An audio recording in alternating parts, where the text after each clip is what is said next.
Good morning, everyone. Thank you for joining our quarterly membership meeting today. Before we start off, we always remind everyone antitrust law and that we don't discuss pricing and those types of things in a meeting. Additionally, if you have questions and comments, please put those in the chat box and we will read those questions at the end of each speaker section. We'll only be able to take one or two maybe, but we'll definitely see if we have a little time at the end for any questions as well. Our topic today is Buckle Up for 2022. How do you influence the major industry changes being decided in 2022? There is a lot going on. Today is to help our members understand where the EEBC is prioritizing, where we're putting efforts in, and where you as a member can plug in and give your feedback. We have our policy action committees and we have working groups now as well. So there's a lot of exciting things going on. And I think we've laid some great groundwork going into 2022. So with that, I'm going to go ahead and get started because we have a full schedule here and want to first, and by the way, my name is Patricia Rothwell. I'm the Executive Director of the EEBC.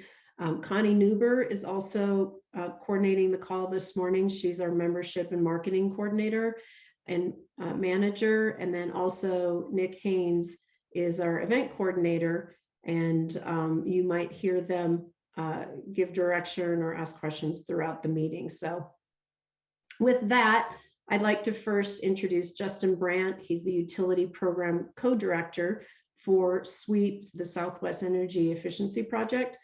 SWEEP is a strong partner with the EEBC, and we work closely with SWEEP on the legislation and the rebate DSM programs.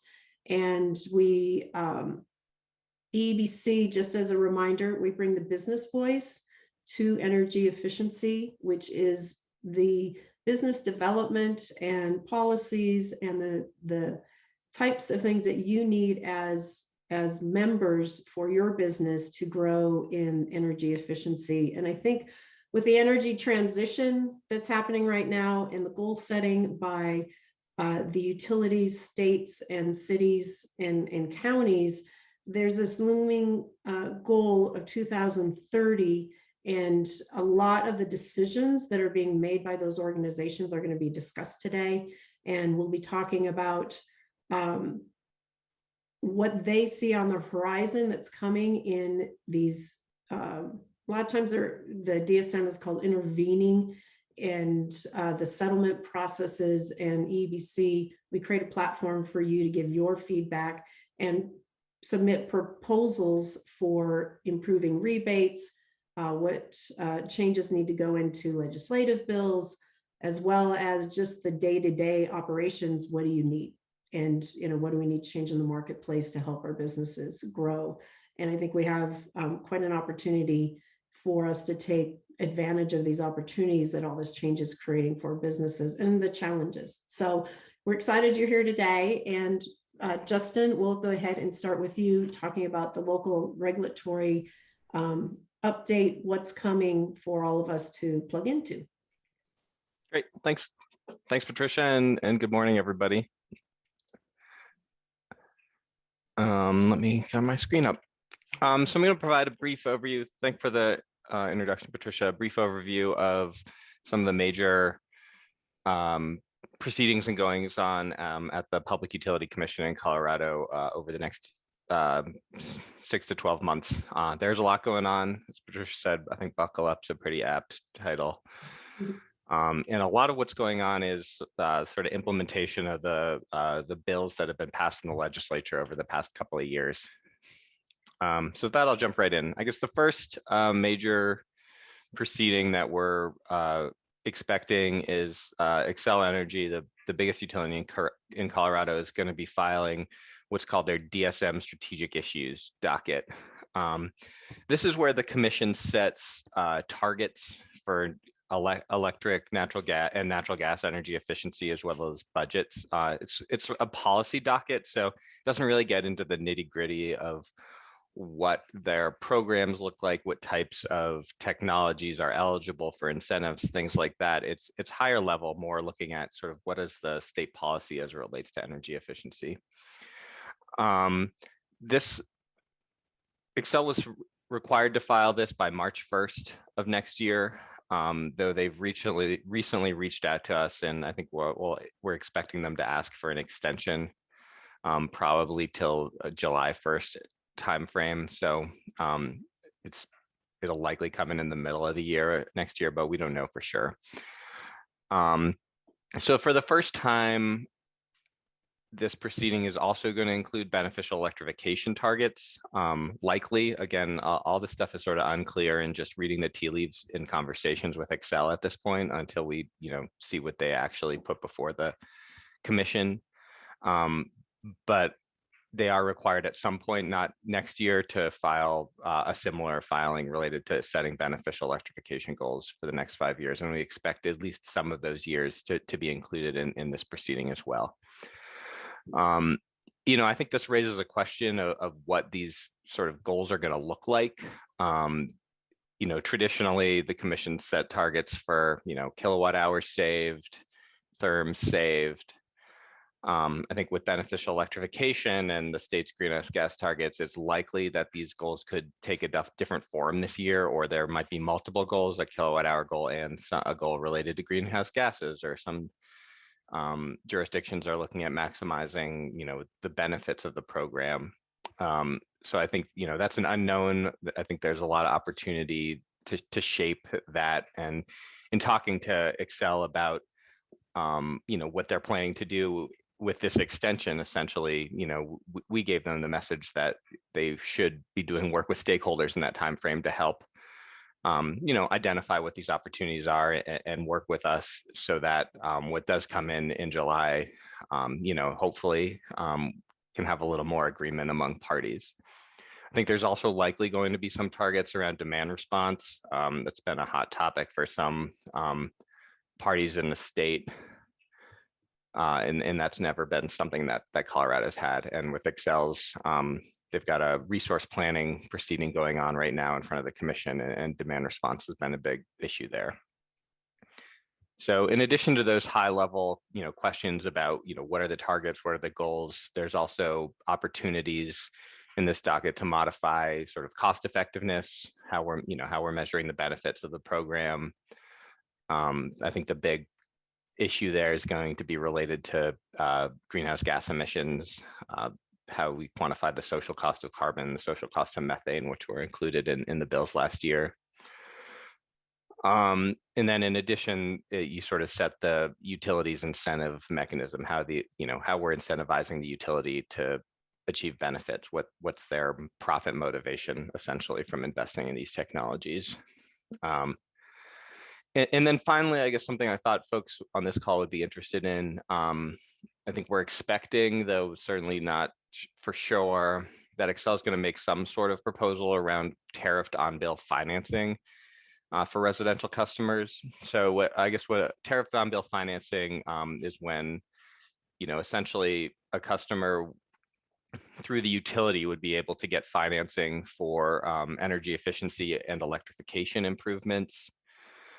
And that loan would be likely at very low or no interest rate. Xcel has signaled that they want this process to be really easy, so that it could work for emergency replacement. So if you're in a customer's home and their furnace has gone out or their hot water heater has gone out, they could get approval pretty quickly, if not instantaneously, for this type of financing based on utility payment history. And then that loan, or it's not a loan, the financing is then tied to the meter, not the customer, for these large improvements, so that if a customer moves or they sell their home or they're a renter, that the sort of next customer who will continue to benefit from these improvements will pay through their utility bill and through their utility meter. So we're pretty excited about this idea in Colorado. If Excel implements it, it'll be one of the most sort of, this is a concept that's pretty well established in the market, but I'd say very few publicly traded investor-owned utilities have implemented it at the scale that we're hoping Excel will. But again, all of this still remains to be seen. So in addition to strategic issues, I guess somewhat related, so the commission has already opened a very large rulemaking related to the natural gas utilities. So this was opened in response to so two of the bills that passed in the legislature earlier this year. One related to natural gas energy efficiency, and the other is what we call the Clean Heat Plans bill. So both of them, the commission needs to write the rules on how those bills will be implemented. So I believe you've talked about it, but if you don't remember, the natural gas DSM bill, it removes the prohibition on fuel switching in natural gas DSM programs, so allows natural gas utilities to invest in electrification measures. It makes a bunch of changes to the cost effectiveness methodology so that it should expand the amount of the types of technologies and measures installation that qualify for energy efficiency, and it essentially attempts to push natural gas utilities to do more energy efficiency. There's some other provisions around innovative technologies. In addition, and then the Clean Heat Plan bill set greenhouse gas emission reduction targets for the natural gas utilities in the state, and requires them to develop plans to meet those targets that are a mixture of electrification, energy efficiency, reducing leaks on the natural gas system, and renewable natural gas, hydrogen, sort of any suite of technologies. So the commission has put out draft rules. At the same time, they've opened another proceeding where they're collecting a lot of data from natural gas utilities and also taking comments on a bunch of questions related to sort of the future of natural gas utilities in the state.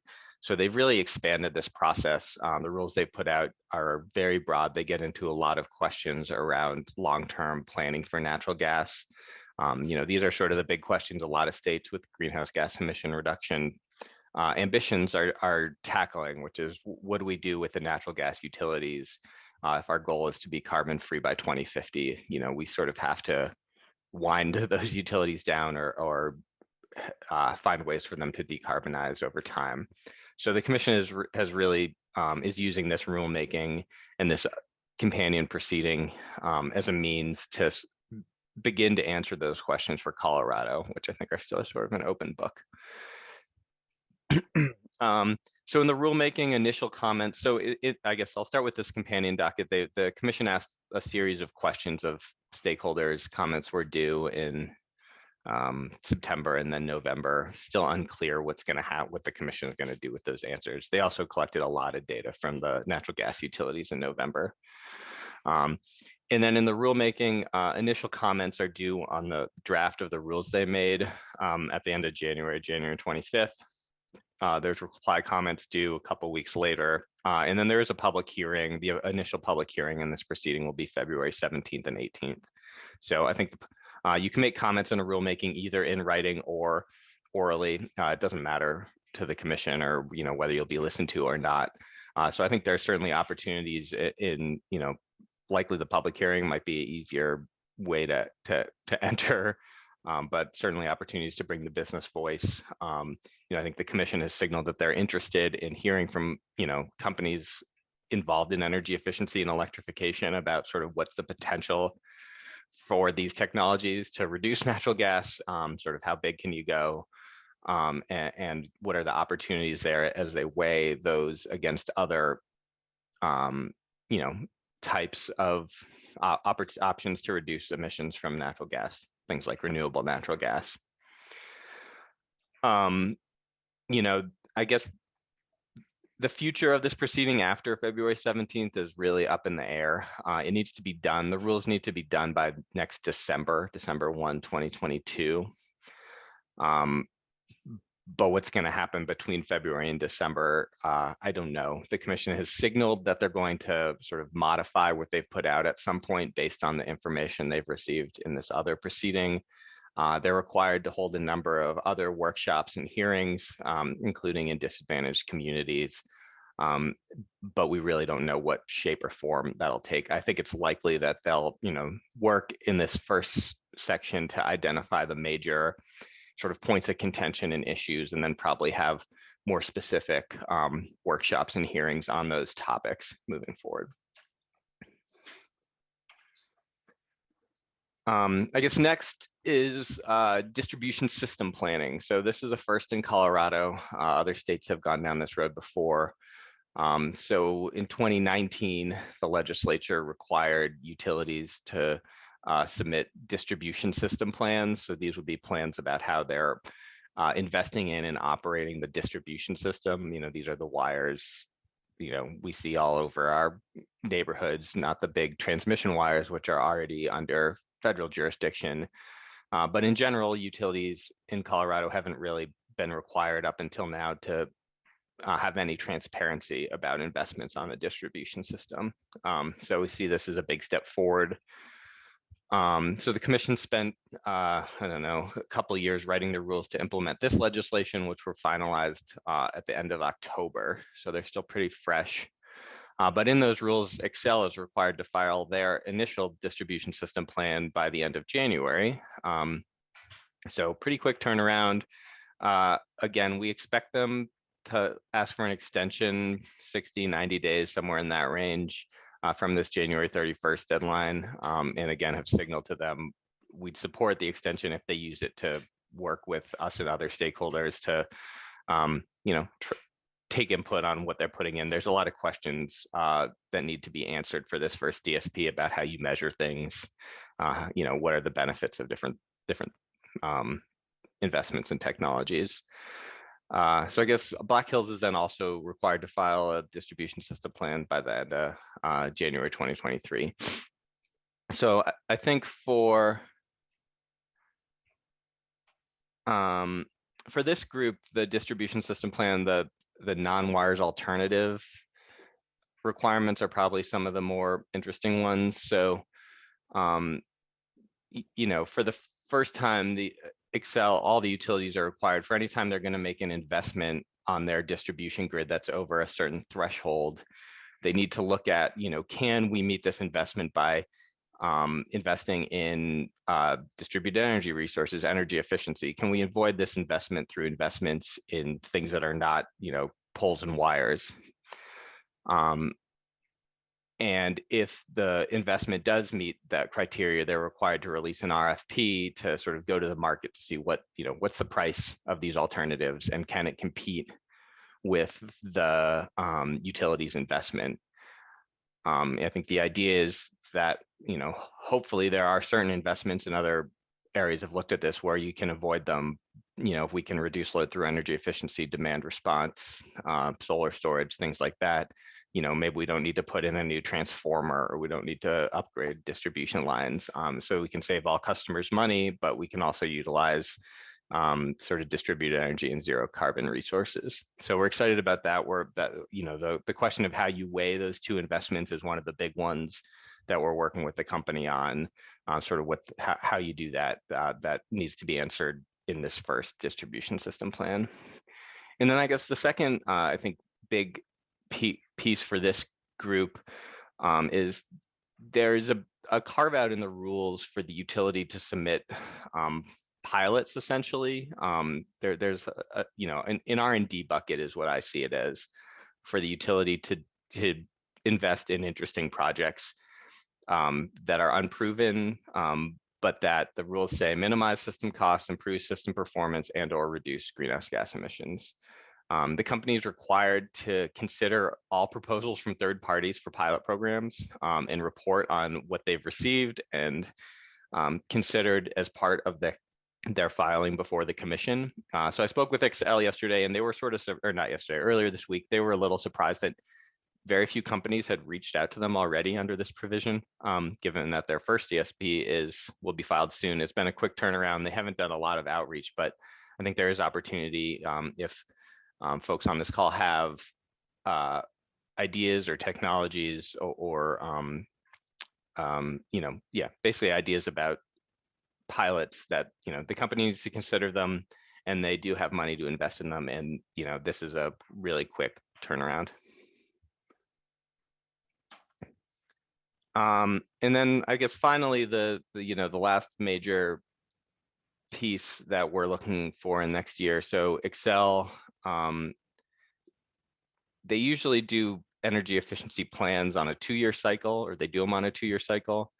So the current one is for 2021 and 2022. And then they're filing the strategic issues proceeding we talked about earlier, which sets targets for 2024 through 2029. So there's this 1 year, 2023, which is sort of hanging out there. And the company will probably be filing, it'll likely be a 1-year plan around July 1st for 2023 on their energy efficiency.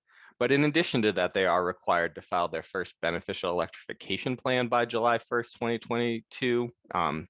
So we expect it to be a joint filing that lays out, these are the filings where we talk about the nitty gritty of, how are their programs designed, what technologies are eligible, things like that. What are their incentives for different technologies? So that should now be filed, probably at very similar timing as the DSM strategic issues, but my understanding is it'll still be a separate proceeding because, they're asking pretty different questions. We went through a similar proceeding last year for 2021 and 2022. So these are, pretty well established, but I think EEBC has always been it's great to bring the voice of big business to those proceedings and have opportunities to engage. I'll say Black Hills Energy, the other investor-owned utility in Colorado, is also required to file a beneficial electrification plan by July 1st of next year. Haven't really heard anything from them of what this is going to look like, but that is a requirement. Like I said, we expect the DSM plan to be 1 year. The length of the beneficial electrification plan is less clear to me. I think it'll probably be 1 year also, but we don't know. They're required, because they don't have targets yet, those will be set in this separate proceeding. This first beneficial electrification plan, I guess they don't have a lot of guidance on what, the commission or the state is looking for. So I think it'll probably be, a continuation, hopefully an expansion of some of the programs they currently have, but not a huge expansion. I think we're, expecting those to get significantly bigger over time, but that likely won't come until, the next plan after this first one, but we'll see. And I think that's all I have on the presentation side. I don't know if there are any questions. Feel free, if you've got questions that come up afterwards, to reach out to me. Yeah, and we have a little bit of extra time, so if anyone would like to ask any questions, please submit those now in the chat and we'll have those answered. And so, Justin, question about the direction from Excel's perspective. I had asked, well, what's driving, the goals that they're creating in beneficial electrification rebates, electric rebates, and gas rebates. And I was surprised because they had said that specifically the clean plan, that as well as their 2030 goals are really what they're looking at to drive the outcomes of what those kind of rebates and the programs and what they're looking at. Is that how you see it? Is it kind of those two pieces? Because at first I thought, oh, it's beneficial electrification that's going to drive, and it really doesn't look like it. It looks like beneficial electrification, gas and electric are kind of equal plans, is how I assumed. Is any comments on that? Yeah, it's a good question. I mean, I see the greenhouse gas reduction goals as sort of being that's the high level target that Excel needs to meet. They're required in statute to reduce their emissions by 80% by 2030. Um, on the electric side, and then on the gas side, they now with the clean heat plans have requirements to reduce their emissions. I'm blanking on the exact number. But I guess I see those as sort of, that's the, ultimately that's what they're going to be measured on. And then all these other things beneficial, the state has done its own analysis of, what it's going to take to meet this 2030 goal. But I think we're also looking ahead. We've got longer term goals that are even more ambitious, 2050, that, we need to be carbon neutral on the gas side and the electric side. In that, to get there, beneficial electrification is the, lowest cost option. I think that's what the state's modeling shows. That's what everyone who's looked at this has showed. We need to, decarbonize the electric sector as much as we can, and then we need to electrify everything. So I guess I see the greenhouse gas reductions, and then on top of that, I think all the modeling also shows that energy efficiency is key in reducing the cost of getting to these targets. So not only do we need to electrify things, but we need to do it as efficiently as possible. We need to really significantly ramp up building weatherization programs so that we're, the building stock, which is going to be here in 2050, buildings now are as efficient as possible. So we need to reduce costs and not overbuild renewables and overbuild storage. We really need to also invest in energy efficiency at the same time. And then I think the grid flexibility and demand response, whatever you want to call it, is also a big part of that. Just as, we're putting more variable renewables on the system, there's going to be a really big focus on how we incorporate those variable resources into the electric grid. And I think that's causing this bigger focus for demand response, maybe not traditional demand response as we think it, where you're shutting a customer off for, 2 to 4 hours, but thinking about, how can we use the supply side of the grid, water heaters, the thermal mass of a building to, as a form of storage to provide flexibility in our operations. So I think there is this bigger focus on, those types of resources, and it's only going to get larger as we move forward. So, I guess I see the greenhouse gas emissions requirements are sort of driving all of this, but to do it cost effectively and efficiently, we're going to need to go big and invest in all of this stuff. Energy efficiency, demand response, and beneficial electrification needs to get much bigger. There are a couple of questions in the chat box. Bill Lucas asked, is Tariffied unbilled financing PACE? No, it's not PACE. PACE has a bad rap. So this is an idea that's been along I'm trying to remember, there's a brand name that I'm blanking on right now that is sort of the most well-known version of this. Pay as you save. Pay as you save. Thanks, Christine. So that was developed by a nonprofit, and is sort of the most well-known version of this. And it has Pay as you save is a really to use their brand and apply their program. There's also been some solar advocates pushing legislation related to Pay as you save in Colorado, so you may have heard of it. It came up last legislative session. It may come up again this legislative session. We've been pushing it, but Pay as you save, I guess one thing about it is that it likely won't work for electrification, at least not with the current economics. So there are requirements around the amount of bill savings over time. You have to sort of guarantee that a customer will save at least 20% on their energy bills to be eligible for Pay as you save in its pure form. And with electrification, that's unlikely. So the number of measures, the type of energy efficiency that qualify for Pay as you save is pretty limited. So I guess we're hoping this can be a little broader, but it's a different kind of program. It's got some similarities to PACE, but it's its own thing. Sounds less restrictive. It is less Does- restrictive than PACE, and yeah, it's tied to the utility meter and not the property. Is another big difference. Okay. Justin, can I say another couple words how it's similar to PACE? Sure. It's similar in that it stays with the building, or as Yep. you say, the meter in this case. So if you move, like you said, you don't carry the charges with you. The new people that take over that property get the advantages and also pick up the bills.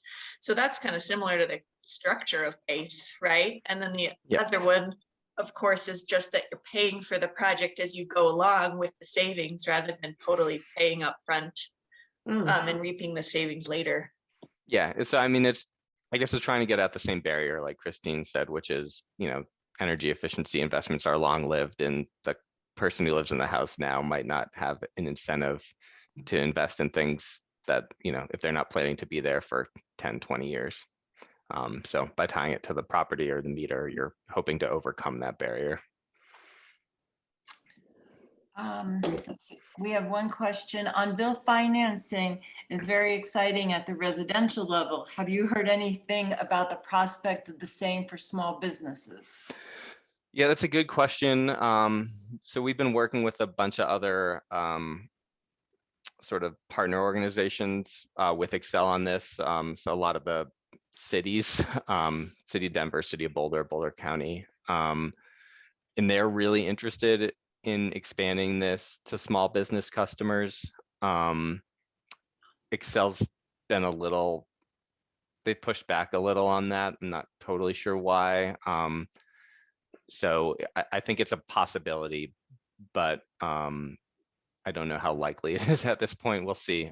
Meeting with them on this topic later this week to get some more details. We haven't spoken in a few months on this. So I think all this stuff, it's really up in there at this point, but I think there's certainly an opportunity in strategic issues if they do not propose having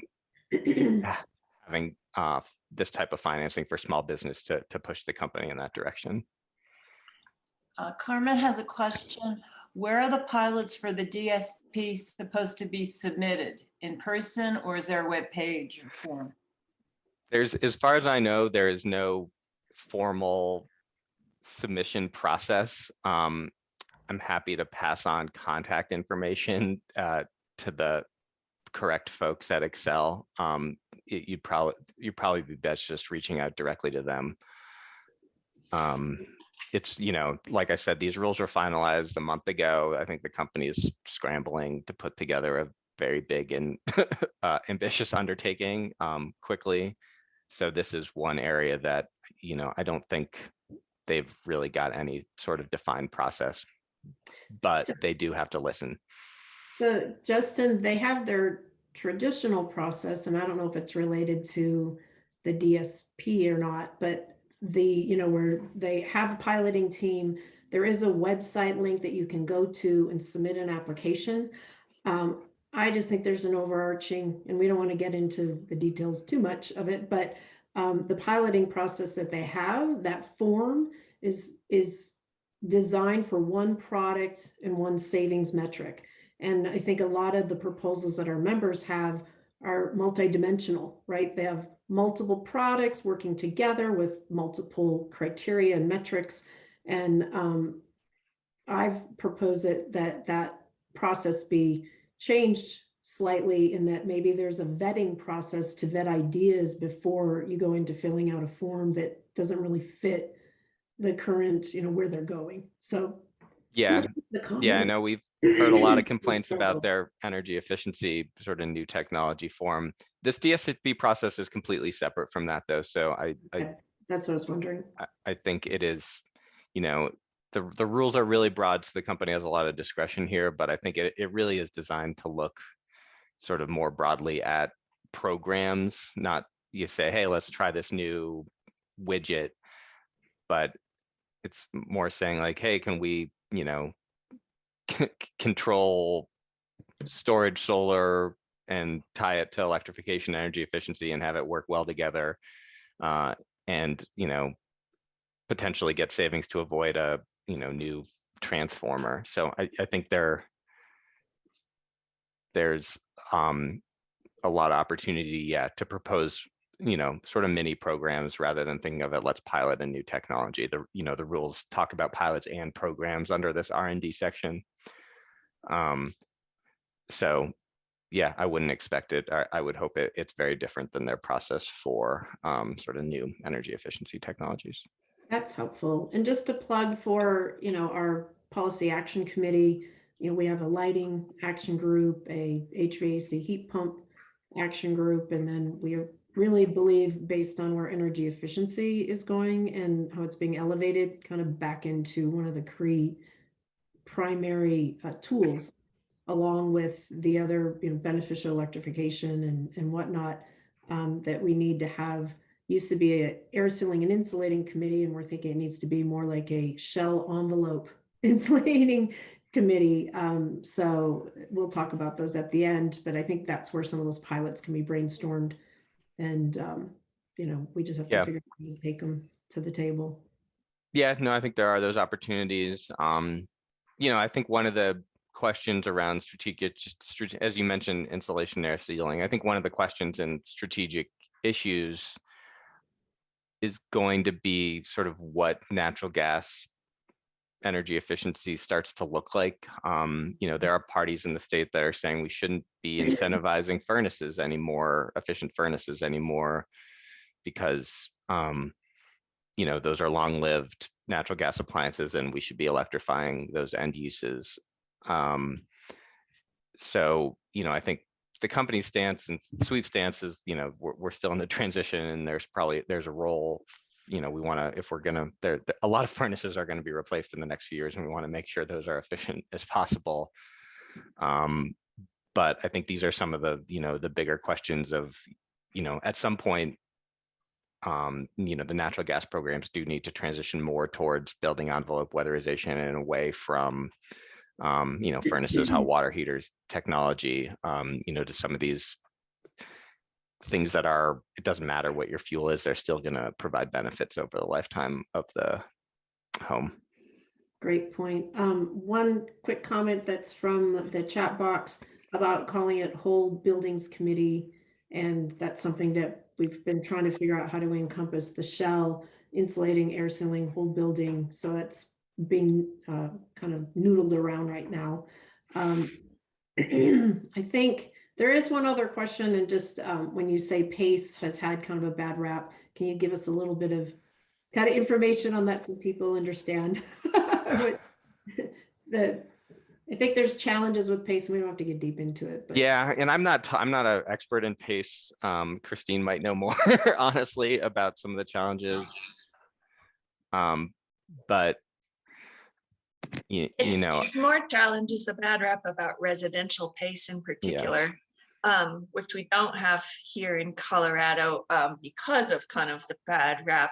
And I think it was that a lot of projects got pursued that shouldn't have been, that didn't have the right payback. And there was a lot of allegations of kind of preying on people that didn't understand what they were getting into and signing them up for projects that they shouldn't have. So they didn't have the right safeguards in place.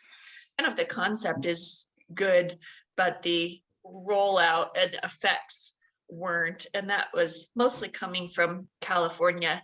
But for what it's worth, commercial PACE is just a totally different deal and has basically gotten good rave reviews across the board here in Colorado, because we do have a lot of safeguards in place, including your project has to go through a thorough third-party review to make sure that it is decent and that the savings are going to accrue like you're predicting they will. Yeah, thanks, Christine. I'd say the other, issue is just around sort of the mortgage companies and Fannie Mae and Freddie Mac, when you're tying things to the, essentially liens on the property, how they view those. I know there's been some challenges with the industry, but yeah, I think these are some of the big questions, that we're going to need to answer with the company, or what are the consumer protections for this program, so that it's not set up to fail, like Christine said, because if we are relaxing some of these cost requirements from the pay-as-you-save program, those are big consumer protections, and we want to make this broader, but at the same time still make it so that we're not, tying people into things they can't afford and financing that, getting projects that are unnecessary, essentially. So I think there's a lot of opportunity there, but yeah, we need to tread a little carefully. Okay, that is super helpful clarification. And just a comment, I think when we look at Excel and the opportunities to have input and think about the opportunities for our companies and, where that you can give input to, influence the direction that's good for our businesses in the front lines in the field and delivering products and services and programs and pilots and whatnot. Xcel Energy, I was surprised one of the goals or one of the reports that I saw that in 2022, they will be 49% renewables generating energy on their system. And I think everybody's shocked because we think, oh, this is all coming in the future. I'm like, it's kind of already here. Like they're already doing that and we just don't realize it. And I think Black Hills actually has more as well, and that they're generating from renewables as well that we don't really realize.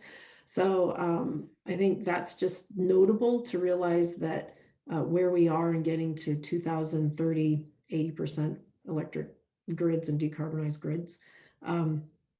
Yeah, and their plan before the commission right now to get to 2030 essentially is, they're expecting to do it pretty easily. But I think where the state of Colorado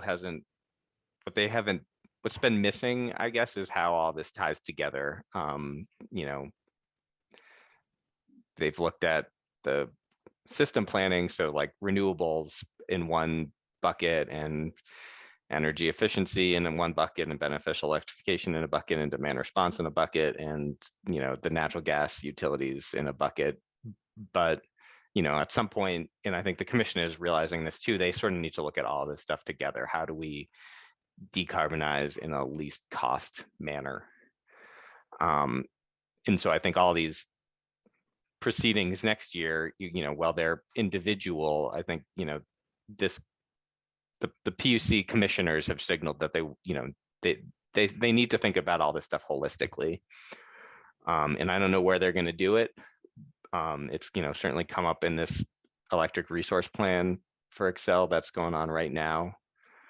But I think it'll also come up in strategic issues pretty dramatically about what, how do these strategies tie into these broader decarbonization goals, and as they move towards significant renewables, what's the role of demand side resources in reducing emissions, but also helping to integrate those resources.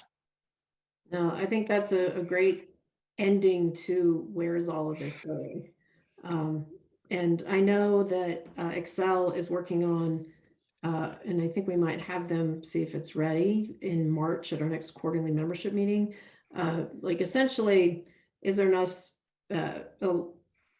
electricity, electrify the grid? Like I've heard those kind of comments and questions, and it's legitimate. And I think what you just said is that's how they're going to get there. And so I think they're putting together a nice presentation about that. So I think that might be really relevant for our March meeting to get some perspective on it. Yeah. I mean, I think in some ways the utility hides behind the electrical impacts as a way to slow electrification. I think, their view of natural gas decarbonization is probably a little different than mine.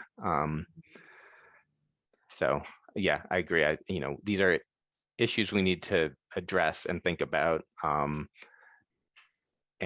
we're going to need to control all these heat pumps and heat pump water heaters so that we're not, needing to way overbuild the electric grid to accommodate all the new winter load, essentially. Right. Great. Anything else you want to add before we move forward? No, thanks for the opportunity to speak, and my contacts and information's on the slide. If folks have questions about who to contact for the DSP pilot or anything else, please feel free to reach out. Awesome. Thank you so much. And we will be sending the slides out to everyone after the meeting. and then also be posting them on the EEBC website under the quarterly membership meetings so that people can grab those from there as well. So thank you so much. Let's move on to our next speaker. And next, we're going to talk a little bit more about legislation, what's anticipated in 2022, and then from 2021, how are the implementations of what passed? We know that there was over 30 bills that were passed in regards to electrification, greenhouse gases, clean energy. It was a landmark year of legislation that was passed in this area. And so first we're going to have Chris Piper from, he's the legislation liaison and policy analyst for Colorado Energy Office. Tell us more of what that looks like now. Good morning, Patricia and everyone. Let me share my screen and get my slides up.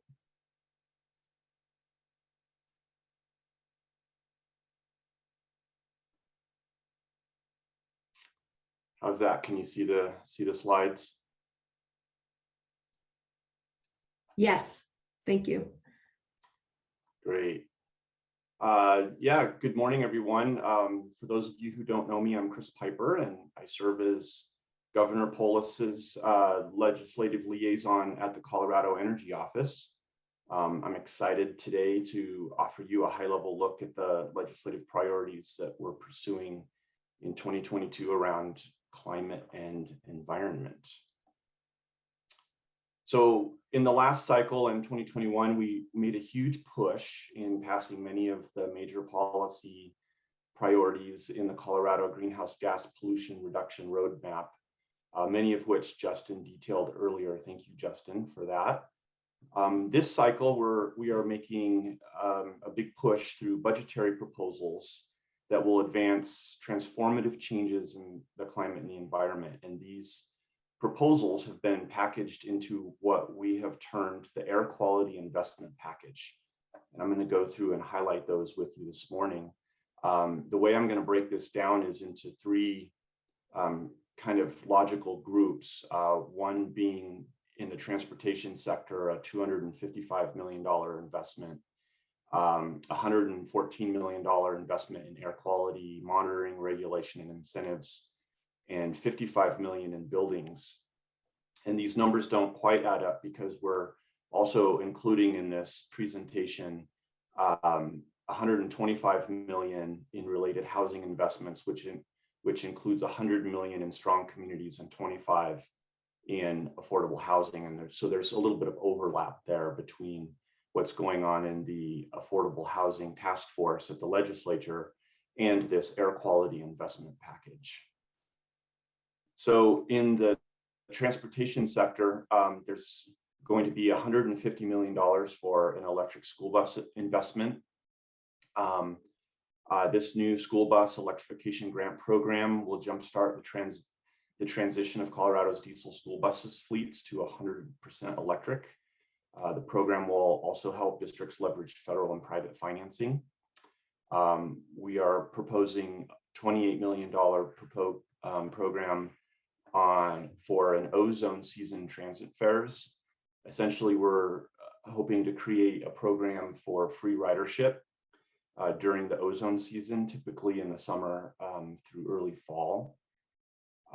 We are asking for $15 million for conversion to low emission trucks.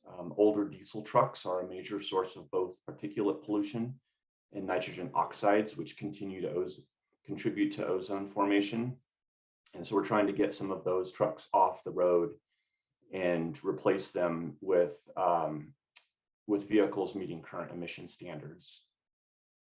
We are asking for $12 million for electric bike rebates and the share program. 10 million of this will go directly into a rebate program that will incentivize approximately 12,000 new e-bikes for low and moderate income Coloradans, hopefully getting people to commute by bike instead of by vehicle.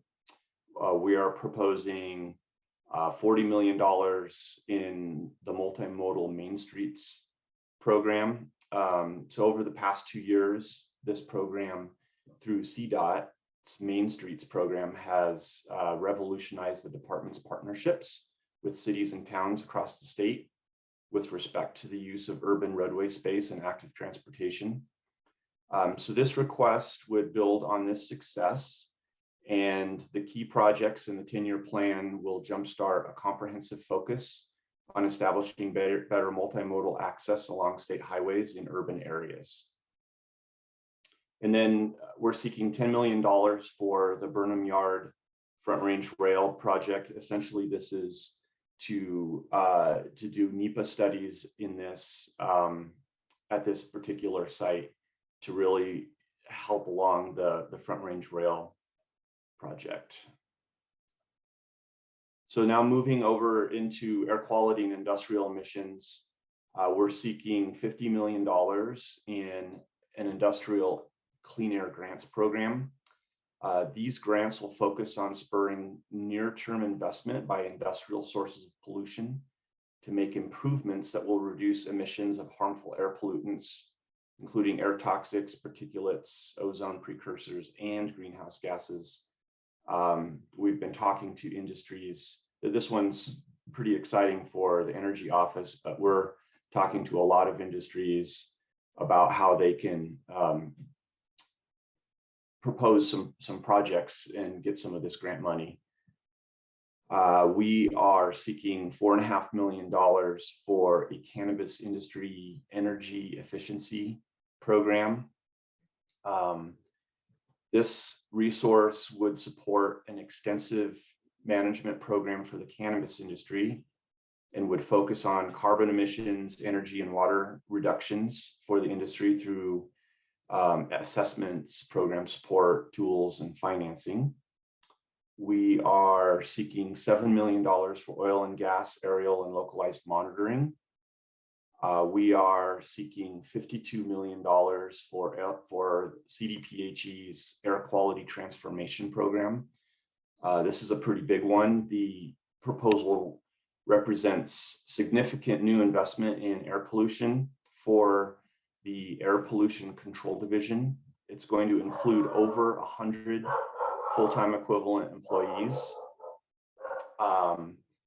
And the goal is to achieve immediate emission reductions, as an example, in the lawn and garden equipment sector, to increase permitting capacity under the expected downgrade of the Denver Metro North Front Range area to serve ozone non-attainment status, to improve monitoring of pollutants across Colorado, and to more thoroughly engage with our communities. We are seeking an additional $5 million for a Just Transition Resiliency Fund. This proposal will transfer money to the fund, and it is intended to assist coal communities in their transition away from coal-dependent economic development strategies by funding economic planning and investing in new businesses. And then moving on to the last group of investments, which are the buildings and housing, we're asking for $128 million for the Strong Communities program. This would include infrastructure grants in the $1 to $10 million range for local infill infrastructure needs, which will incentivize communities to support higher density infill development and furthers sustainable development patterns, provides community benefits, ensures multimodal connectivity, reduces air pollution and greenhouse gases. These grants will reward participating municipalities with funds to help them update and upsize their downtown core infrastructure. And then we are also proposing $25 million for a clean air equity building investment program. This investment will help individuals, small businesses, and communities with improvements that will both reduce energy use and pollution and improve indoor air quality. by supporting adoption of both energy efficiency and renewable energy improvements and high efficiency electric heat pumps, electric heat pump water heaters. It's going to be done through incentives added to existing finance programs. There will be incentives for schools and local governments to incorporate these heat pumps and energy performance contracts, and support for local government and utility partners. And we also want to focus on neighborhood scale electrification pilots with this money. We're asking for $200,000 to tackle a new policy on advanced energy codes. This is going to be the one piece of this package that is much more of a policy piece than a budgetary piece. So what we're asking here is to update building energy codes by 2024 to the 2021 IECC model energy code, and include with that requirements for pre-wiring of EVs, heat pumps, heat pump water heaters, electric stoves, clothes dryers, etc. It would also include facilitation of wiring for rooftop solar and PV. So we're seeking to do that by 2024. But in addition, on this bill, we are going to seek updating building energy codes by 2030 so that new codes would take such that new buildings would achieve net zero energy or net zero carbon performance. And sort of in tandem or alongside with that, the Energy Office would develop a model code language that local governments could adopt on a voluntary basis, or they could develop their own codes in order to meet those 2030 net zero codes. And then last on my list, $25 million program for the energy improvements in affordable housing. And while this is not technically a part of the air quality investment package, it's coming through the Affordable Housing Task Force. It will provide investments in weatherization and electrification in housing. So I felt it was important to mention here. So that's the scope of what we're doing this year. It's a pretty heavy lift. The way this is going to roll out is we're currently in the process of seeking sponsors for all of these. They won't each be an individual bill, but we're packaging many of them into one bill, and a couple of them may be individual bills. But it's certainly a pretty big program. We're pretty excited about it, and I'm really happy to be here today to share it with you. And that's all I have for you, Patricia. That is awesome. In regards to the buildings and housing, when you say that you're looking for sponsors for the individual pieces, but it'll be rolled up or packaged into one or two bills, what is the time frame that's next year for the next legislative session, and it takes to have those put together to propose to the Senate and the House and whatnot? Yeah, that's a great question. So the legislature will begin on January 12th and run through May 11th. Mm-hmm. And so right now is the time of year, and even beginning a month ago, when legislators begin deciding what bills they're going to sponsor, picking what their bill titles will be, letting their colleagues at the legislature know. And so there's a variety of different deadlines. Every legislator is allowed to run up to 5 bills without special permission. And every legislator typically does run 5 bills. They can also seek permission to run additional bills, and those are called late bills. But of their first 5 bills, the first one is called their pre-file bill, and that has to be drafted and on the desk at the legislature by January 7th. I'm looking over at my calendar here. And then their second and third bill have to be drafted and submitted by January 18th. And their fourth and fifth bill have to be drafted and submitted by February 2nd. So the first 5 bills all come fairly quickly in the process up front. And right now, the legislature is in the middle of drafting, or the drafters, as the lawyers, the team of lawyers that draft the legislation, are in the process of drafting many of those bills for those legislators right now. Specifically to the air quality investment package legislation, some of these are currently in the works of being drafted, and others we're still haven't started, but we're close. So in some cases we have sponsors for some of these. In some cases we're still asking for sponsorship, but everything's moving real quickly right now, and the time to get engaged is now and in early January. Great. So that's good feedback. And curious about the codes piece, because that has a big impact on our industry. And so that is, and we're a home ruled state, right? So there's 300 and something districts, jurisdictions in the state that are contractors, install on one side of the street in one code and go the other side and it's another code that they're dealing with. So that would actually be looking to have all those jurisdictions make that kind of a switch. Is that what when you're talking about the energy codes? Is that the intent? Right. So really, that's a great question. And so really what we're doing here in the first piece of this legislation is we're updating what we did in 2019. In 2019, we asked local governments to update their codes to one of the 3 most recent IECC energy codes. In this legislation, we're asking by the year 2024, all local governments to update to the 2021. So we're being specific, and it's the most recent energy code, and we're putting a due date on it. So we're giving folks until 2024, whereas in 2019 there was really no due date on it. Does that help?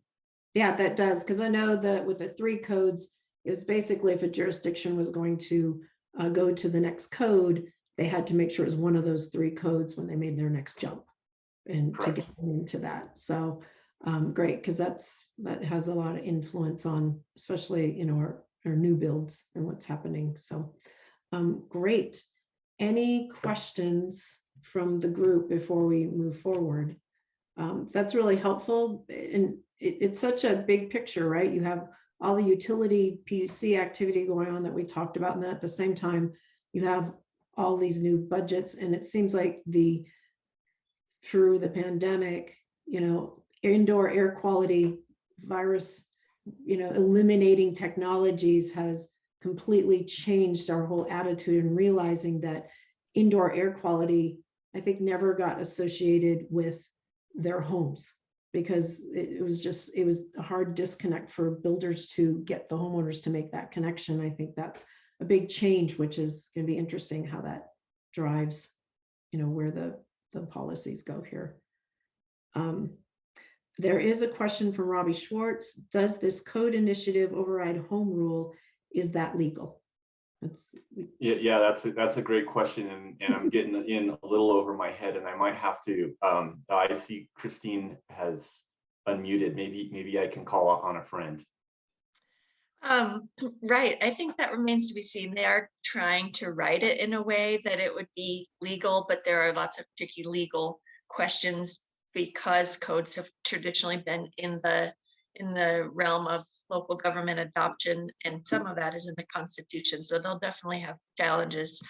In other words, there's no easy answer to that, but it is definitely a big concern. But it's being attempted. Yeah. Is what it sounds like.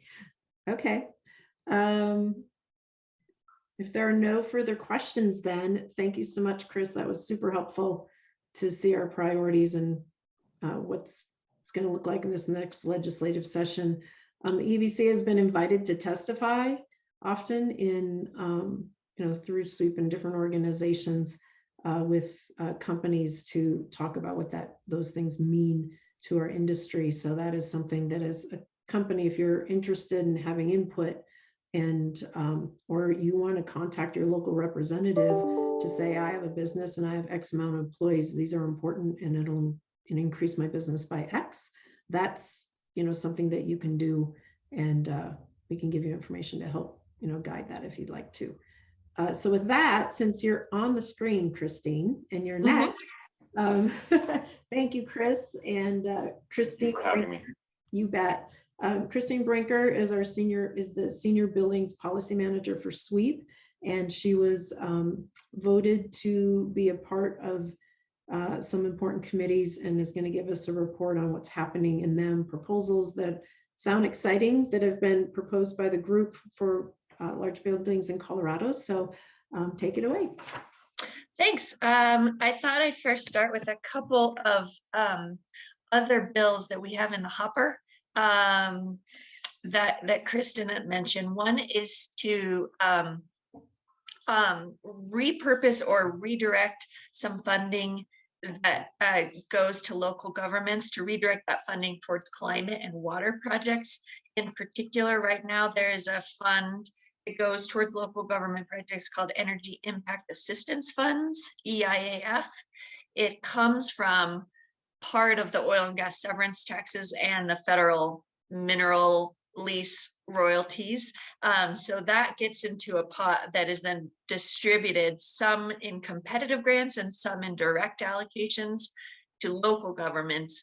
And so we have a bill that is, we have a title pulled and it's currently being drafted that would specify that the competitive portions of those grants would go towards climate related projects or water related projects. So that'll just help bring more projects to the table, we think, because right now climate is not prioritized in the Energy Impact Assistance Funds criteria. And we tend to think that climate is one of the biggest, if not the biggest, energy impact we're currently facing. So that's one. Another one is an update to our 2019 appliance standards bill.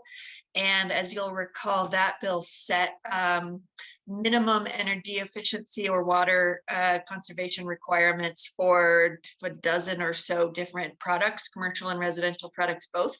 So we're going to update that bill to add a couple products and update a few of the standards, as well as add some additional enforcement authority for CDPG and make it easier for them to update standards in the future so that we won't have to keep going back every couple of years like this to update it. So we're basically modeling this after other legislation in other states that have passed since we did our 2019 bill. It doesn't seem like that long ago, but things move pretty quickly. And that one is, we also have a title pulled, and that one will be a late bill. And so those are a couple exciting ones to keep your eye out. As Patricia mentioned, your voice in this is essential, and honestly, in some cases has been the difference of some bills passing or not passing. So we're looking forward to continuing that relationship and getting your very useful assistance. So let me share my screen now and talk about building performance standards. So give me one sec, Kay. Okay, there we go. So building performance standards in Colorado, and I thought I'd talk some about in Denver. You might remember that last year we passed a benchmarking building performance standard in Colorado, and that was the second statewide BPS. Washington State was the first. So we're pretty proud to be the second and hopefully be a role model for other states to follow after that. And it had several different components. One is benchmarking. Large buildings, 50,000 square feet and up, will have to benchmark starting next year based on this year's data. We added some provisions to make sure that large buildings could get the data easily from utilities in order to benchmark. And then finally, it added some stricter building performance standards, and it set the goals. 7% greenhouse gas savings by 2026 and 20% greenhouse gas savings by 2030. Those are fixed in the bill. But as far as how we get there, that was kicked off to a task force the legislation was very specific about who would be in the task force to make sure that all different sectors were fairly represented. And so that's where we are now, is we're in the task force process. So we are about 4 meetings into 12, so we're meeting once a month for a year to develop the details about exactly how that building performance standard will reach those greenhouse goals. So far, we've dived into overarching goals of the task force, such as equity, workforce implications, reliability, both for the building and for the grid, cost, flexibility, general things like that. And we just barely yesterday started to get into kind of the meat of the task force to develop the policy. And it's still very early in the process, but they are leaning towards building owners having a site EUI metric that they would have to meet by 2030, potentially with an interim standard in 2026. And that is essentially the easiest metric, simplest metric for building owners to both understand and meet, because it is just energy use per square foot. And then that would be translated kind of on the back end to the greenhouse gas emission effects. Whatever the task force develops, we give it to the Air Quality Control Commission, who will either approve it or make their own, but they're expected to approve it, assuming that we meet the goals laid out. And one big question mark, I think, remaining is how it relates to Denver's building performance standard, which just passed on November 22nd. So I thought I would talk about that one as well. We don't know how these two will intersect yet. That remains to be seen, but it is my goal and the goal of several others on the task force to make sure that the programs sync as well as possible, so that if you do have a building in Denver, you're not having to meet some different standards for the state for some timeline and some metric, and then other standards for Denver on a different timeline and a different metric, which would be a big old mess. So hopefully they'll sync pretty well. So for Denver's policy, it is exciting, it is groundbreaking, it is kind of nation leading in a lot of ways, and we're quite pleased about that. So it was unanimously approved by City Council with essentially no public opposition. And notably, it was also unanimously recommended by the task force, and the task force had membership among organizations representing buildings, building owners, commercial real estate, labor, affordable housing, environmental advocates, racial equity advocates, energy modelers, energy efficiency companies. So a wide swath. And the fact that all of those groups agreed 100% to these essentially very aggressive building performance standards is remarkable and super exciting. The task force was meant to create standards that could get all existing buildings, not single family homes, but other commercial and multifamily buildings to net zero by 2040. We didn't quite get there. We got to 80%, which is as far as we all thought we could reasonably push. And that alone is still remarkable. Here's kind of a snapshot of all the words that we intended to meet with this policy, and I think we got there with most of them, but you can see that it was key that the policy would be easily implementable, effective, and understandable by building owners, and would take into account lots of additional pieces such as equity, health, sustainability, etc. So here's kind of the guts for policy nerds and energy nerds of what actually is in the policy. It uses an EUI trajectory approach, which is kind of the leading model for building performance standards in cities and potentially states nationwide. And so it sets a target EUI for each building sector, and then it lets each building directs each building to get to that end target, no matter where you're starting from. So if you're already a high performing building, you really don't have to do anything. If you have done a little in the past few years or decade, then you'll have to do a little more. If you really haven't done anything the past number of years or decades, then you'll have to do a lot more. And those are unique by, those targets are unique by sector. So offices have their own target, hospitals have their own target, et cetera. So you're not kind of comparing buildings that are totally unique from each other. So in total, they're aiming for 30% reduction amongst all those buildings from this EUI target reduction. Most of it is energy efficiency, but solar does count 1 for 1. So if there are buildings that have essentially maxed out all that they can reasonably do or cost effectively do for energy efficiency, they can add additional solar.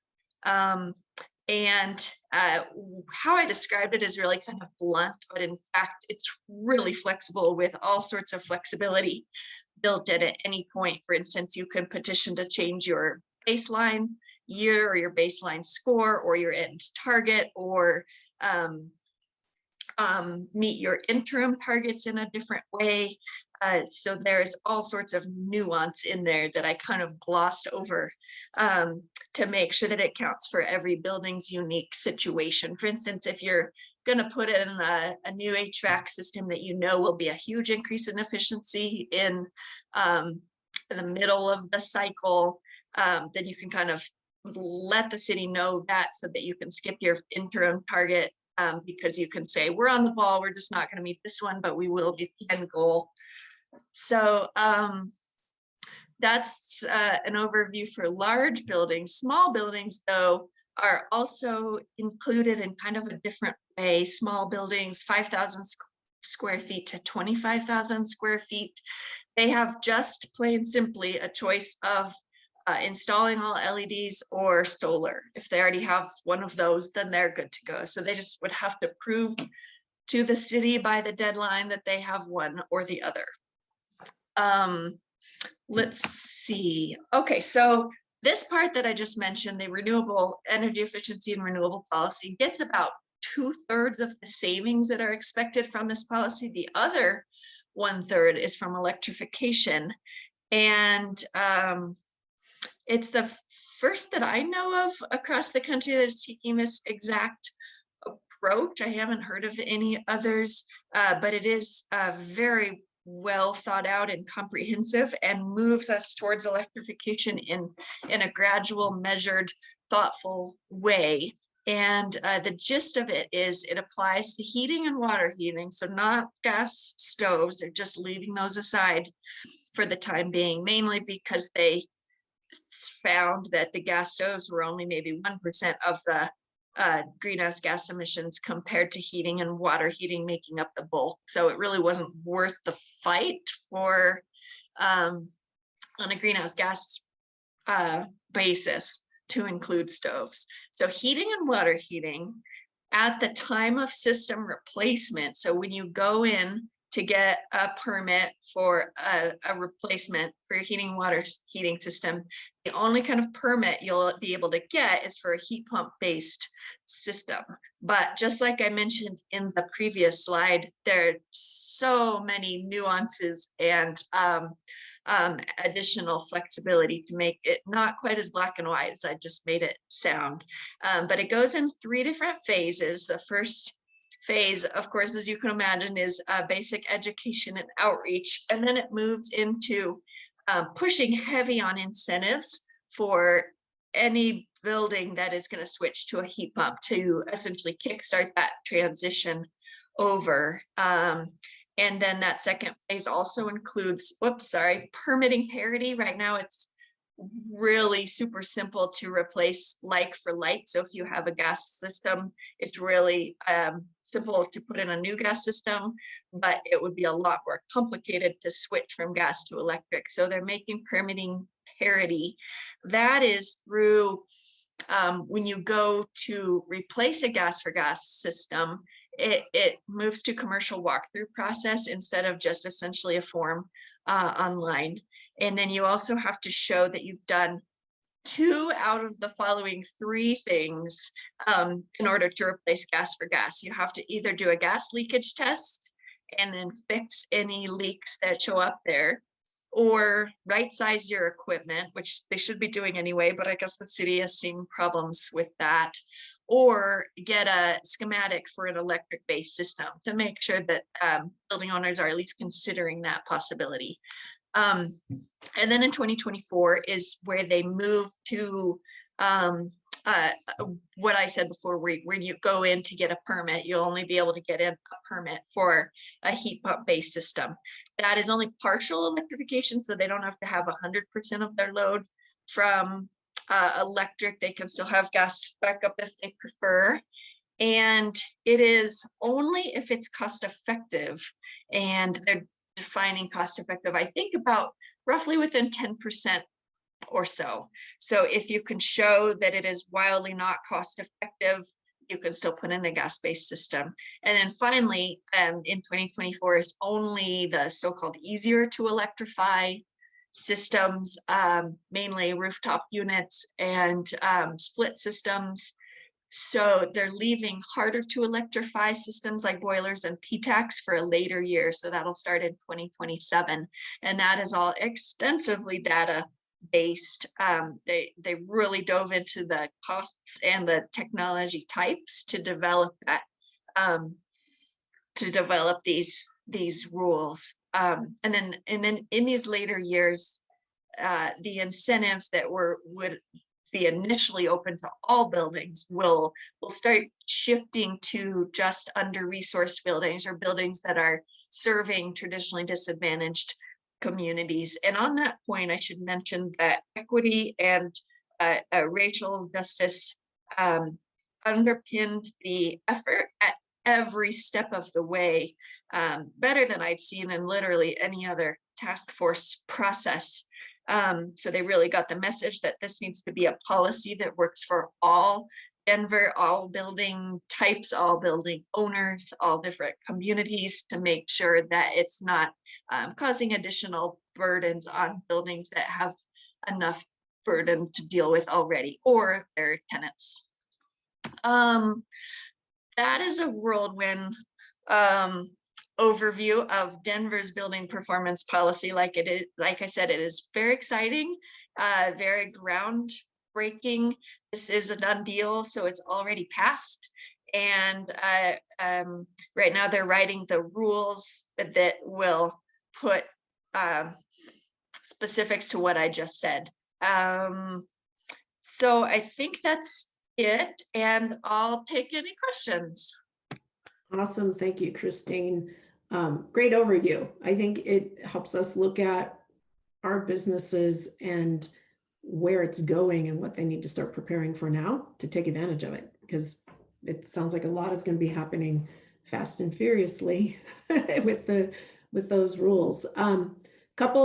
Two quick things we have on here for questions. One from Tom Poling: for benchmarking for buildings outside of the Excel territory, do you anticipate that other utilities will be able to automate loading utility data in their portfolio manager account? Right, good question. We sure hope so, but by the law, it's specified that they either have to automate loading utility data into portfolio manager, or they have to send a simple spreadsheet that is specified by portfolio manager, where they can just plop that into portfolio manager. So download, upload. So it's an additional step. They have to do one of those two things. Automated is obviously so much easier for the buildings, but more costly for the utilities to implement. The leading utilities across the country have already been doing that, moving that in that direction, essentially as a customer service offering like Excel does. So there's lots of experience there, and we hope that the other utilities will move in that direction too. But I imagine it'll be a phased process, where first in early years, some of them will just start with the simple spreadsheet based thing. And I should say that only applies to medium and large utilities. So the rural co-ops, can still provide the data how they can. Because we didn't want to put additional burdens on the tiny rural co-ops. And there really aren't very many 50,000 square feet and up buildings that are covered by the statute that are in co-op territory. Great. And one last question. Do you have any additional information on the cost effectiveness calculations? Is that accessible anywhere that you could recommend? Not yet. I think that that's still being worked out in the details. And I don't know if that will be covered in the rules and regs or not. Probably they'll give a general guideline like the cost has to be within 10%. So no more than 10% higher for an electric, for a heat pump upgrade compared to gas. Great. Fantastic. Residential buildings. Does this address residential buildings? Not single family, not duplex, triplex. I don't know if the cutoff is 4 or 5 units, but it is everything else. So all commercial buildings, all multifamily buildings, though smaller multifamily buildings, they wouldn't be subject to that EUI trajectory. They would be subject to the, you have to pick LEDs or solar, and they would be subject to when they go in to replace their heating or water heating to put in electric. So it kind of depends on the size of residential we're talking about. Great. Anything else before we go? That was fantastic. Very helpful. I think it's interesting to see how things are just layering. We'll go up. Like they're layering and layering and layering. And so thank you, Christine. Super appreciate it. And we are going to move on to the federal bills coming now. And I think that layering piece, there's so much happening federally as well that, I mean, the hope is that us as businesses are going to be able to take utility rebates, state, city rebates, and then there's federal coming right now as well. So our next speaker is Skip Wiltshire-Gordon from policy. He's a policy associate for AnnDyl Policy Group, and he's going to talk about a couple of the big bills that are coming federally, what the status is, and how that'll flow down or might flow down into Colorado. Thanks, Skip. Awesome. Thank you, Patricia. And I'm going to go ahead and share my screen. Can you see my screen? Yes, looks good. Awesome. Great. So as Patricia mentioned, my name is Skip Wiltshire-Gordon. I'm a policy associate at AnnDyl Policy Group. We're based in Washington, D.C. And we serve a number of clients, particularly on residential energy efficiency, which I know is near and dear to the folks on this call's heart. So looking forward to sharing today a little bit more about the landmark bills that are before Congress, one of which has actually already been enacted and the other one which is still pending. But both of these bills in tandem are going to transform the energy efficiency as we know it. And so looking forward to jumping right in. So first off, what I'll be discussing today, I'll briefly go over the big picture of the state of play in DC, and then drill back down into these two big bills. So the first one is the Infrastructure Investment and Jobs Act. It's also known as the Bipartisan Infrastructure Framework, the Bipartisan Infrastructure Deal. I'm sure you've all heard of it or come across it at some point. The official name, as mentioned, is the Infrastructure Investment and Jobs Act. This was signed into law by President Biden a month ago. So this is now enacted bill. It is now as the force of law, and all of the money associated with it will be making its way across the country to all of you, particularly in Colorado. So that'll be the first thing we talk about. Next, I'll talk about the Build Back Better Act, which is the big 1.75 trillion at this point bill, although that top line number has been changing. And that is House Democrats and Senate Democrats' partisan policy approach that's moving its way through via a legislative process known as budget reconciliation. And so that's the second piece, and that's got, again, some really key aspects to it as far as residential buildings and commercial as well. And then the last thing I will talk about a little bit is appropriations and the appropriations process. specifically for fiscal year 22, which is still outstanding. This is still pending. This is a process that happens every year, and I'll get into that in a little bit. So first, just want to talk about the big picture again. The Infrastructure Investment and Jobs Act was signed into law by President Biden on November 15th. It features $550 billion in new spending. Again, I'll drill down in a second into some of those relevant provisions for all of us on this call. And then also the Build Back Better Act, which does include Hope for Homes, which I'll be getting into in more detail again in a moment, and other residential energy efficiency. It's got $555 billion as of now in clean energy, energy efficiency, and climate. The House did pass the Build Back Better Act on November 19th. It's now sitting before the Senate. We expect further changes to be made in the Senate. Not all legislation in the Senate has been released. There have been pieces that have been released, but we do expect the top line number to go down. Some programs will, inevitably fall out as negotiations continue. And so that's the top line update on Build Back Better. But what I'll be speaking to mostly will about text that we know for a fact did pass the House, particularly on Hope for Homes, et cetera, because on the Senate side, it's in a lot of ways anybody's guess at this point on what's official. So we can only speak to what's officially passed and passed the House. Timeline on the Build Back Better Act. Again, this is if I had a crystal ball, I would wish I could and tell you, but Senate Democrats, particularly Majority Leader Schumer, have targeted passing the bill by Christmas. Obviously, that deadline is fast approaching. They need, as you know, because the composition of the Senate being a 50-50 split, they need all 50 Democratic senators to be on board in order to pass the bill. And they do not have that at this point. Senator Manchin, Senator Sinema, a couple of the swing votes in the Senate are still holding out, still discussing what should be included. And so, we could see passage by the end of the year if they can get all senators in line, but negotiations could very well extend further into 2022. There are also a number of other factors that are key. Most importantly is the debt limit. Congress did extend government funding until February 18th, but the Build Back Better Act, a huge bill, huge spending bill, could come up against further issues as far as timing on the Senate floor, what's going on if the government funding is set to expire again. As I mentioned, as of now, it's been extended through February 18th, but absent another continuing resolution, that could also get in the way of passage of the Build Back Better Act, just in terms of timing, if it does slip till next year.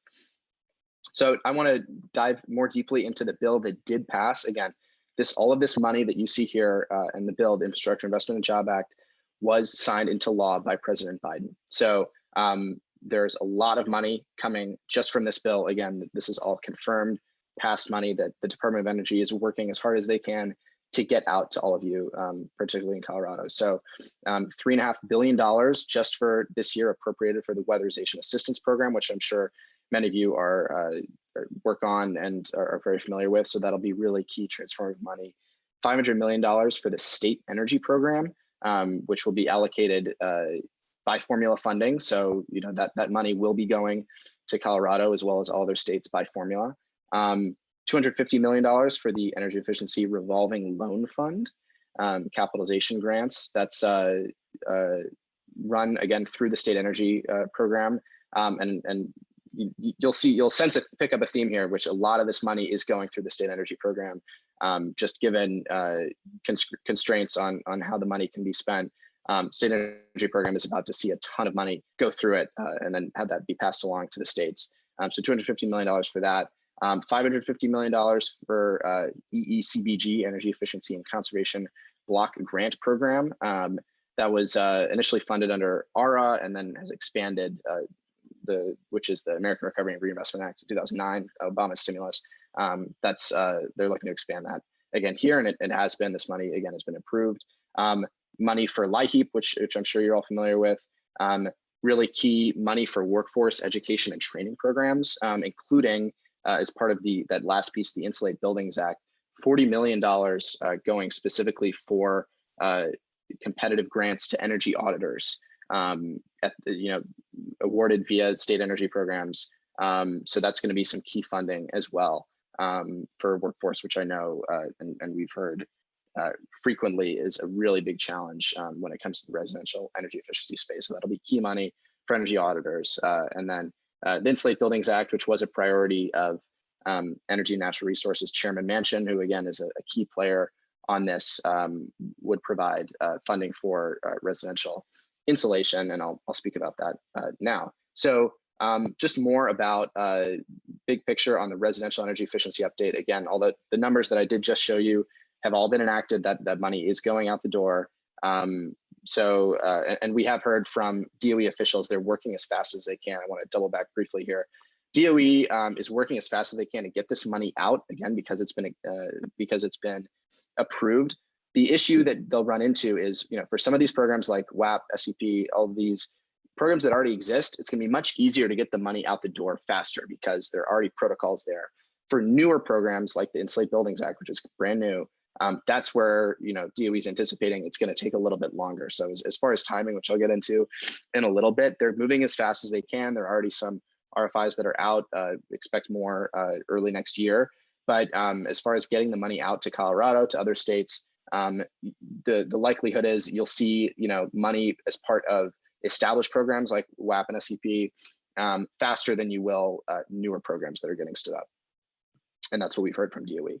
So as far as residential energy efficiency, again, the Insulate Buildings Act, it provides for both commercial and residential energy audits for commercial and residential buildings, upgrades and retrofits. As I mentioned, it's got $40 million for competitive grants for energy auditors. It also, as mentioned, there's $3.5 billion for WAP. Both of these pieces are complementary to Hope for Homes, which I'll get into, and just broadly residential energy efficiency policy. Again, these are all items that have passed. For Build Back Better, which is pending, that bill started out as $3.5 trillion. It actually started out as $6 trillion on the budget committee with Chairman Bernie Sanders. Was whittled down to $3.5 trillion. Now has been whittled down to $1.75 trillion. As I mentioned, we expect it will probably go down again. But Hope for Homes in that was not going to stay immune to a falling top line. So Hope for Homes was initially $9.5 billion. It's now down to $6.25 billion. And now I'll get more into the key item of discussion here today, which is Hope for Homes. It's included in the Build Back Better Act, which again is Democrats' partisan package that they're trying to pass via budget reconciliation. It's currently set at a funding level of $6.25 billion through 2031, so 10 years, which is the same time frame as the entire budget reconciliation piece that Democrats are pursuing. Of that $6.25 billion, $5.89 billion is for a residential energy efficiency program, which would provide direct rebates. That's called the homes piece. Direct rebates for insulation, HVAC, and heat pumps. That provides additional deep retrofit rebates of $2,000 to $4,000, and those rebates can go up to $8,000 depending on income level for low and moderate income level folks. They can cover up to 80% of the project costs for those moderate income folks. So that's the homes piece. That's by far the largest piece of Hope for Homes, $5.89 billion.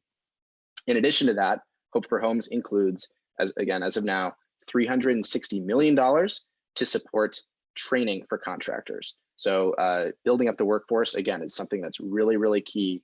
As we drive demand via these rebates, we want to make sure that the workforce, energy efficiency, residential workforce is brought along with that. Frequently we've heard most training is coming out of the pockets of these small contractors. I'm sure we have many on the line, home performance contractors.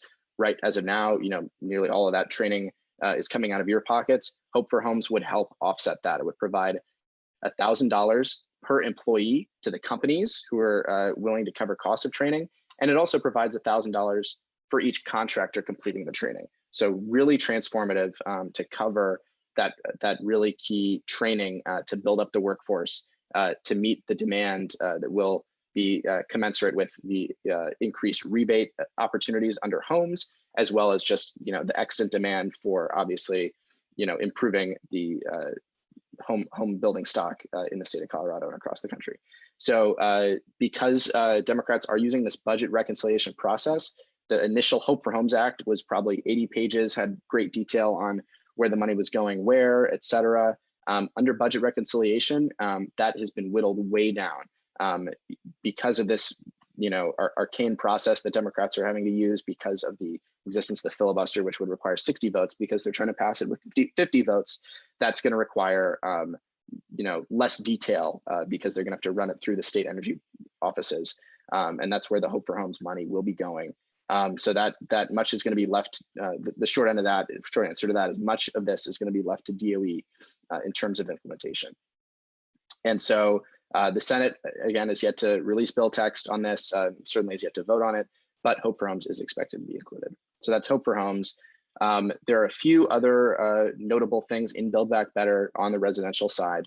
One is tax credits. I'm sure you're all familiar with 25C and 45L. As proposed in Build Back Better, again, it has not passed, but the House has already voted to extend and expand, increasing credit percentage for all of these qualified energy property. And also the House has voted to expand and extend the 45L tax credit. Both of these are through 2031, so 10 years, giving good market certainty, increasing the rate of the credit, expanding what's eligible.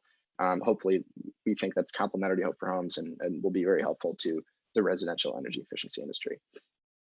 Additional residential and commercial energy efficiency provisions that are included in Build Back Better. Again, none of these have passed, but they're under discussion. Again, the House did vote to extend and expand on the commercial side, the 179D tax credit, which again, I'm sure those of you who do work on commercial are familiar with. So that would be helpful to, expand eligibility for that, reducing what's required for energy reduction to even qualify for it, so more folks can qualify for that. There's also proposed money for codes, which I know is very important. Again, this has not passed, but $300 million total on codes, $100 million for grants to assist state and local governments to adopt residential building codes that meet or exceed the 2021 IECC, $200 million for grants to assist state and local governments to adopt building energy codes for residential and commercial buildings that meet or exceed zero energy provisions in the 2021 IECC or an equivalent stretch code. So those would obviously also be really important. Again, has not passed, still under discussion in the Senate, but wanted to bring that to your attention. And then the last bit I wanted to highlight, particularly given other folks on this call have mentioned electrification, particularly residential electrification. Hope for Homes is paired with a $6.25 billion high efficiency electric home rebate program. So that piece, Hope for Homes goes together. They kind of are pieces, two sides of the same coin, with the provisions of Hope for Homes, and then appliance rebates on electrification. Rebates up to $10,000. This includes replacing non-electric energy systems with heat pump HVAC systems, water heaters, kitchen appliances, even EV charging equipment, solar panels, electric rewiring, air sealing, ventilation, et cetera. So that's that second piece I did want to flag for all of you, because electrification is very important. Again, this is currently included. It passed the House. There are concerns on this specific piece because it is setting up a new program on electrification that might not necessarily be able to make it through this arcane procedure that Democrats are using called budget reconciliation. The Senate parliamentarian is going to have to sign off on it, and we very well need to be restructured in order to make its way through the Senate if it does pass at all. So that's just, again, there are caveats with all of this, with everything related to Build Back Better, because things are so in flux right now in the Senate. Again, the bill did pass the House. It's going to be changed. It will very likely end up, being smaller. Some provisions might fall out of it entirely. We just don't know. The last thing I wanted to bring up before I wrap up is on Fy22 appropriations. This is a process. The appropriations process is something that happens every single year in Congress. The appropriations committees in the House and Senate will put together proposals frequently based on the budget that the president requests every year. So President Biden, you'll see here, has requested certain funding levels for key programs for residential energy efficiency, things like the Residential Building Integration Program at DOE, State Energy Program, Weatherization Assistance Program, these three key ones. You can see with each one, President Biden's requested a certain number, but obviously it's up to the Congress, given the powers in Article 1, to actually support that funding. So here you'll see funding has been proposed, again, for these three programs. Again, this has not passed, but this is, again, an annual process that occurs that would provide even more funding for things like WAP and SEP, in addition to the money that is already passed. again, as part of that bipartisan infrastructure bill, which I mentioned earlier. So with that, I want to turn it over back to Patricia for any questions or anything else.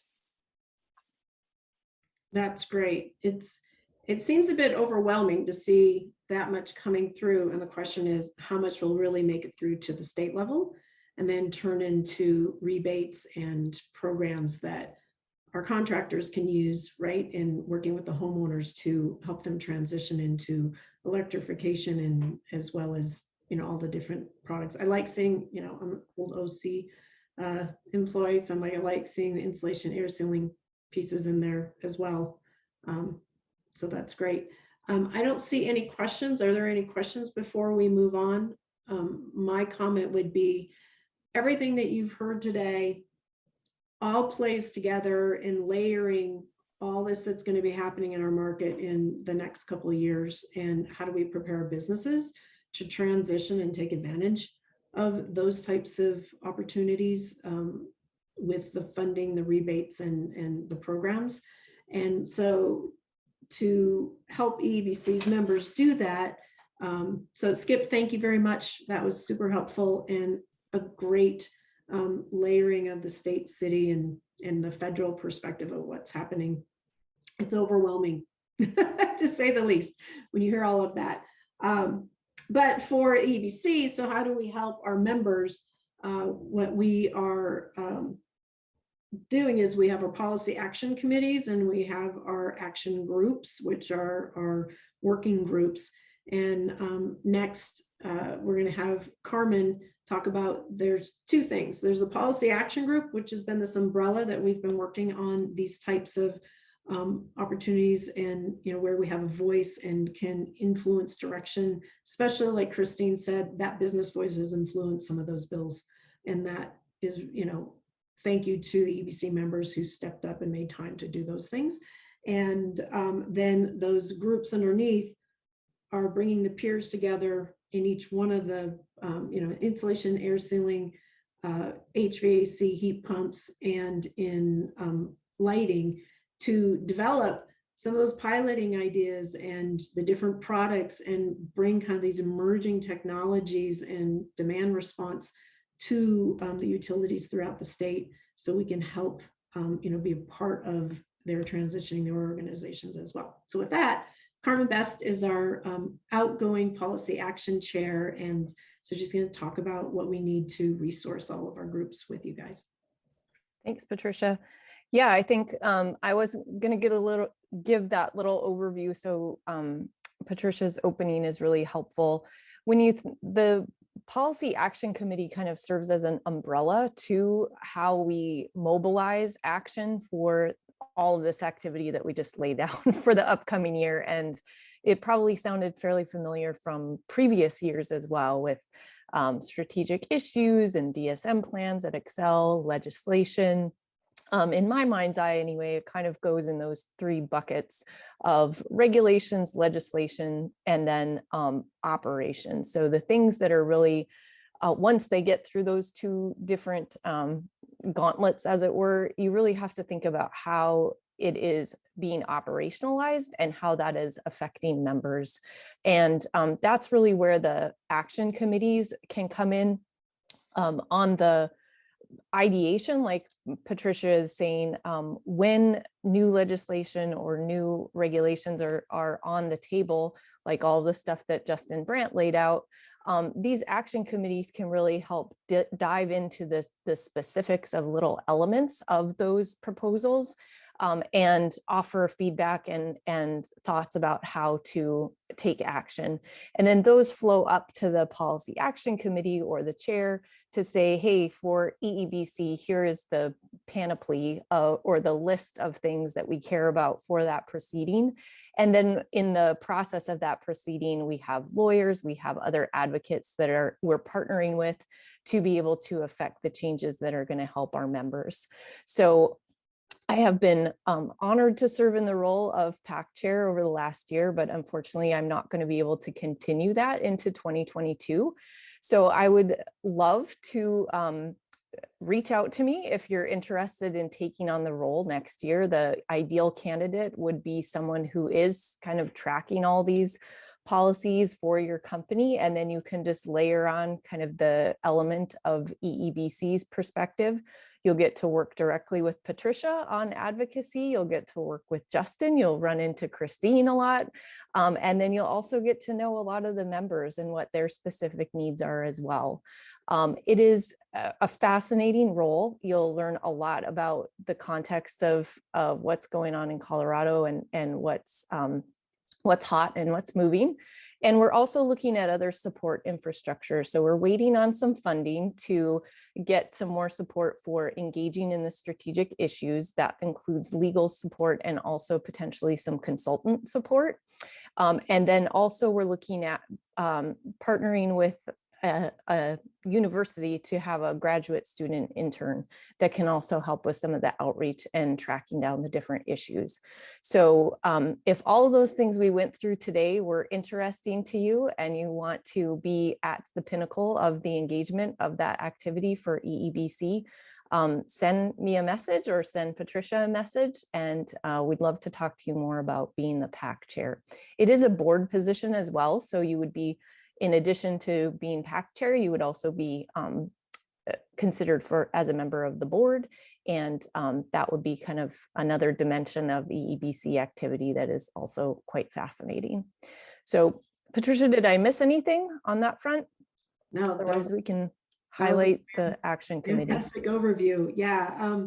And I think that we would like to have 2 co-chairs, and typically we're looking for a technical co-chair. A lot of times it's more like an auditor and someone who understands insulation, air sealing, HVAC, because we have to evaluate so much technical pieces as a part of the proposals from our members.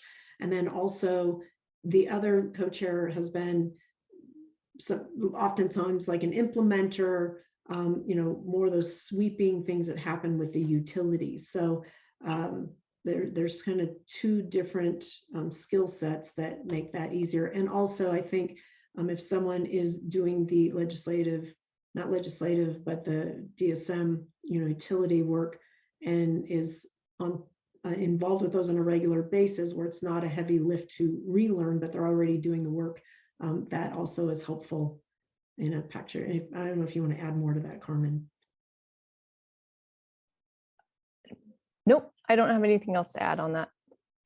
Wow, so that was a packed agenda today, and I thought we might be running late, but we are super on time right now. It's 24 minutes after. Are there any questions or comments from the group that you would like to include or call out before or shout out before we close the meeting today?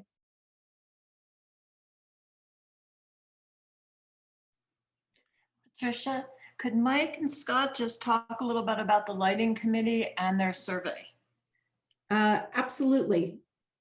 And I don't know if they're ready to do that, but if you guys would like to just take a minute or 2, and otherwise I can bring it up too if you'd like. Hi, Mike? Patricia, I'm on. I'm happy to speak to it. I don't know if Scott's available as well. Awesome. Yeah. So Mike, Bryant, I don't have a camera at the moment. oh, that's fine. Okay. Yeah. So we have co-chairs like we talked about for the lighting committee, and so Scott Kelley from Colorado Lighting and Mike Bryant from Nuova, Luce, if I said that correctly, are our co-chairs and have a great group and have really kind of revived the lighting aspect of where the market's going, where lighting fits in. So Mike, take it away. Thanks. Yeah, just real quick to introduce the lighting action group that we've kind of assembled and have put together. We've been meeting the last several months. It's basically been an invitation extended to all of our EEBC members who are in any way involved in lighting, selling and installing lighting products, to join this group. So if you've seen memos, you happen to be involved in lighting, that's part of your business, please, I encourage you to join the group. What we've done, we've met once a month over the last several months and have worked to identify what kind of areas that and ideas that could help us and our businesses, as well as utilities, particularly Excel, move forward and achieve the energy efficiency and DSM targets that they have. As Justin had mentioned at the beginning of our meeting, you know, the DSM calendar is rolling. That, you know, their first deadline is March 1st, although they may extend that a little bit. But so we have you know, assembled a bunch of ideas that we think that could help, you know, changes to Excel's rebate program, for example, that we think could help, you know, advance the adoption of energy efficient lighting and in the process, of course, reduce the demand on the grid and help us achieve those energy goals. We as a result of those meetings, we actually distilled those ideas into a survey that we've sent out to our members, and we've initially got some preliminary results, but we're going to hold off on disclosing those until we're trying to get as much participation from our lighting related members as possible. So again, if you have a business that's in any way involved in lighting, please let us know. And if you're not a part of this committee, we'll look to get you involved. And especially, even if you don't have time to join the lighting action group meetings once a month or whatever, your response to that survey would be very helpful. Scott, I don't know if you're available, if you have anything else you would like to add as well. Yeah, I'm on too. And no, I just reiterate kind of what you had said, and we'd love to get some more feedback from folks and kind of grow our voice with regards to trying to get more efficiency built into the programs and to maybe fill in some of the gaps where we see within the programs within lighting and to maybe to hopefully improve some of the rebates for some of the newer technologies that are coming out.